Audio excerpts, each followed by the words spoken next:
Lakeland City Commission is standing behind a police sergeant who's fighting to keep his job.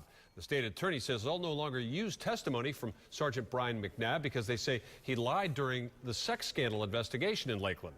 But as our Ryan Race reports, the city's not ready to part ways with McNabb yet.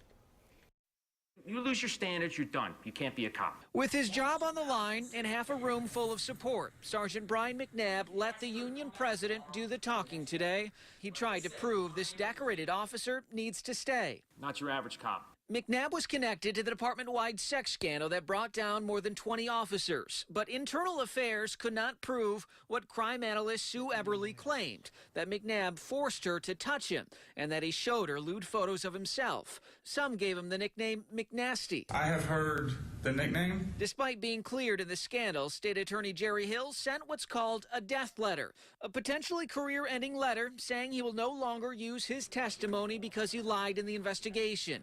McNabb declined to take a polygraph and would not hand over his personal phone. That's what he's basing his information on, a phone and a polygraph and uncorroborated evidence. One by one, city commissioners stood behind the sergeant. They unanimously agreed to have city manager Doug Thomas go talk to the state attorney. We have a good cop that can't be a good cop. And so I say put him back on the streets and throw the ball back in Mr. Hill's court. And we've got to figure out as adults how to make this happen. If Jerry Hill does not change his mind about McNabb's testimony, he will likely lose his job, since officers need to be called as witnesses. He's hopeful the city commission can save him. I couldn't be happier.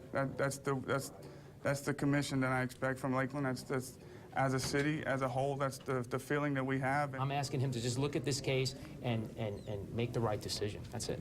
In Lakeland, Ryan Race, ABC Action News.